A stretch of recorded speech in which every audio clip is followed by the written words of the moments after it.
Selamat pagi bosku, jumpa kembali bersama saya Cecilia dari Pilar Mas Investindo Sekuritas. Touch your heart, touch your profit. Nah, seperti biasa kita akan mulai saja nih market review kita hari ini, Rabu 22 Desember 2021 dengan episode Mulai Terasa. Maka dari itu jangan kemana-mana ya bosku, tetap di channel Pilar Mas Investindo Sekuritas. Touch your heart, touch your profit. Pionir Sekuritas Channel di Indonesia.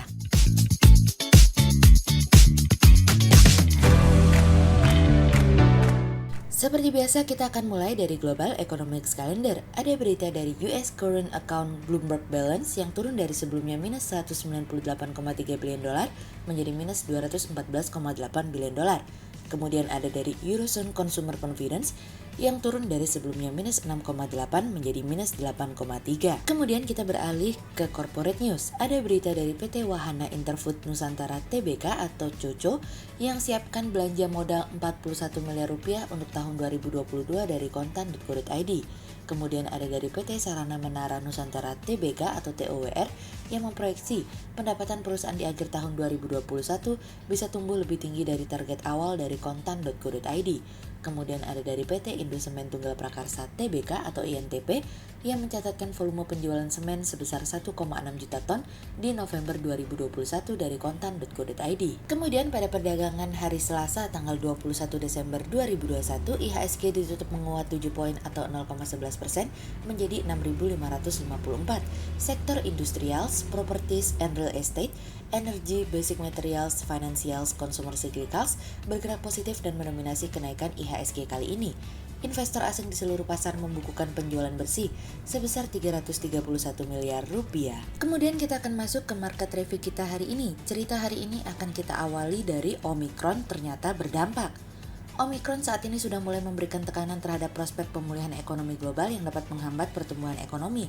Perekonomian global saat ini tumbuh hanya 0,7% dalam kurun waktu 3 bulan terakhir ini atau setengah dari laju kuartal sebelumnya dan di bawah level 1% di mana level sebelum krisis. Saat ini, pada perekonomian negara maju berbicara tingkat kecepatan pemulihan ekonomi mulai terlihat melambat di Eropa dan Jepang. Untuk pasar negara berkembang pemulihan akan mulai melambat di Cina, India, Brasil, Rusia, dan tentu saja Afrika Selatan sebagai basis dari Omicron. Dari antara negara berkembang Cina yang mengalami pelemahan yang dimana pada akhirnya membuat PBOC menurunkan tingkat suku bunga pinjamannya kemarin. Pemulihan yang rentan berikutnya adalah datang dari Jerman, France, dan Italia yang mulai terlihat mengalami tekanan akibat adanya kenaikan kasus. Hal inilah yang membuat kami yakin bahwa Omicron telah memberikan dampak terhadap prospek pemulihan ekonomi global meskipun masih dalam kadar yang bisa diterima atau ditoleransi. Apalagi saat ini Singapura akhirnya juga melaporkan dugaan klaster terbaru dari Omicron yang masuk ke dalam tempat kebugaran. Potensi penyebaran Omicron ini menjadi sangat menular bagi masyarakat dan kemungkinan akan kembali memicu potensi terjadinya lockdown untuk menjaga penyebaran Omicron. Omicron di Amerika sendiri telah menyebar dan naik menjadi 73% dari semua kasus COVID-19 di Amerika. Penularan yang sangat tinggi ini memang 4,2 kali lebih cepat daripada Delta yang membuat orang lebih mudah terpapar meskipun secara reaksi juga hampir sama seperti varian Delta.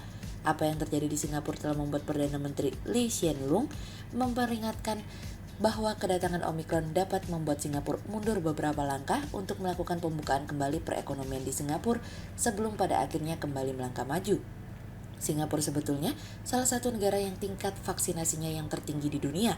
Hampir 96% dari masyarakatnya memenuhi syarat untuk vaksinasi dan yang telah divaksinasi lengkap berjumlah sekitar 87% dari total populasi.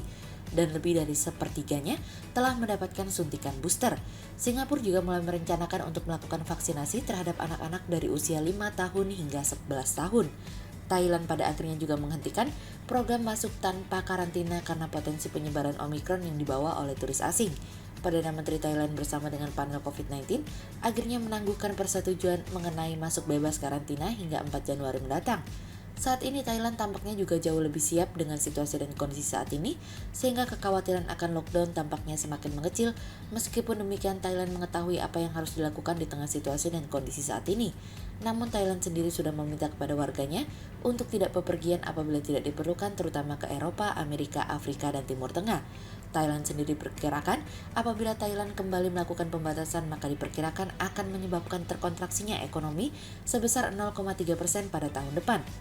Langkah-langkah alternatif untuk menopang perekonomian harus mulai digalakkan sedari sekarang.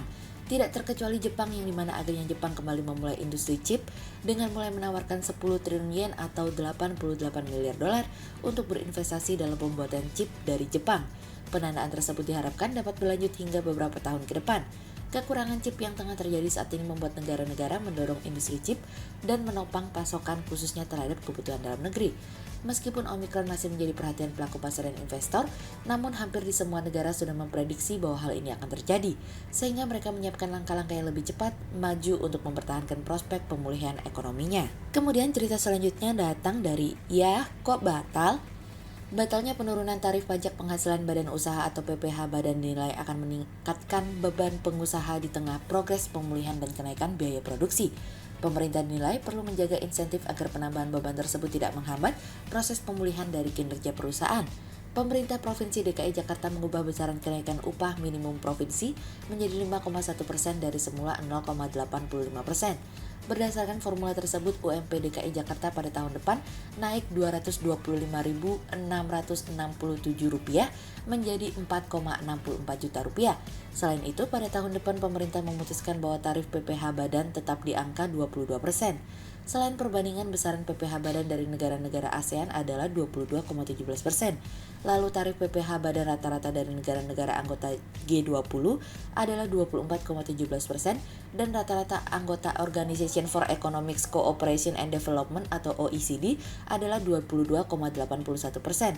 Tarif PPh badan di Indonesia tercatat lebih tinggi dari Inggris 19% dan rata-rata negara-negara di Eropa 18,98%. Namun tarif PPh badan dalam UU HPP tercatat lebih kecil dari Amerika Serikat, yakni 27,16%.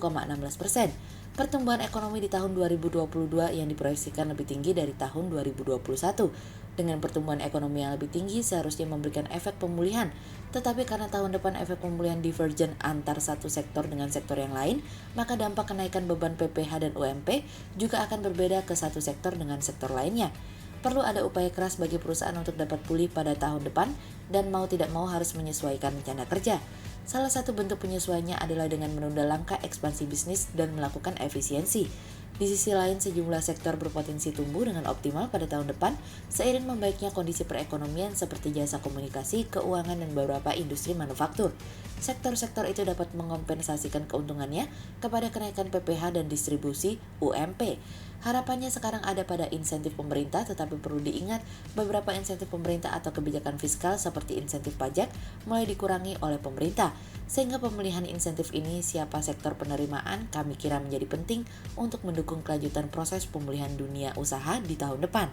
Sehingga berdasarkan teknika analisa, kami melihat saat ini IHSG memiliki peluang bergerak melemah terbatas dan ditradingkan pada level 6.525 hingga 6.580. Berikut stock quotes pilar emas hari ini ya bosku.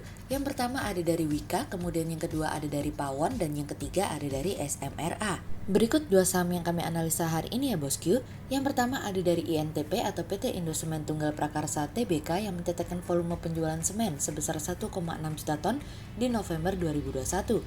Di tengah kondisi ketidakpastian COVID-19 dan memasuki musim hujan, perusahaan masih mampu membukukan penjualan semennya 1,6 juta ton.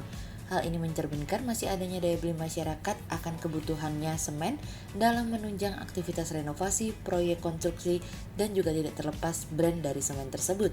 Sehingga berdasarkan teknika analisa dalam tren pada jangka waktu short term, berpotensi untuk bullish dengan target 13.450 dan tingkat probabilitas sebesar 84%. Kemudian yang kedua ada dari TOWR atau PT Sarana Menara Nusantara Tbk yang memproyeksi pendapatan perusahaan di akhir tahun 2021 bisa tumbuh lebih tinggi dari target awal. Optimis tersebut seiring dengan aksi korporasi yang dilakukan oleh manajemen TOWR yang melakukan akuisisi PT Solusi Tunas Pratama. Hal ini tentunya akan menambah daftar portofolio perusahaan sehingga akan memberikan kontribusi pendapatan perusahaan selain dari bisnis organik TOWR, yaitu pembangunan menara baru, penambahan kolokasi, hingga pembangunan serat optik atau fiber optik.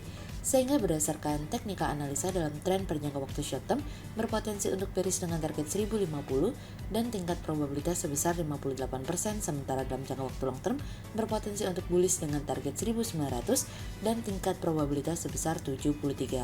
Berikut kami akan menampilkan 40 saham pilihan dari pilar emas.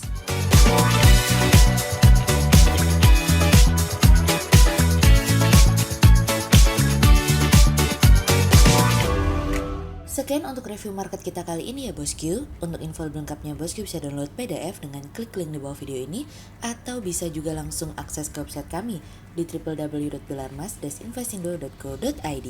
Dan jangan lupa untuk selalu jaga kesehatan buat para bosku ya. Kita akan bertemu lagi besok pagi untuk market review yang berikutnya. Jadi jangan lupa like, subscribe, dan tonton terus channel Pilar Mas Investindo Sekuritas. Touch your heart, touch your profit. Pionir Sekuritas Channel di Indonesia.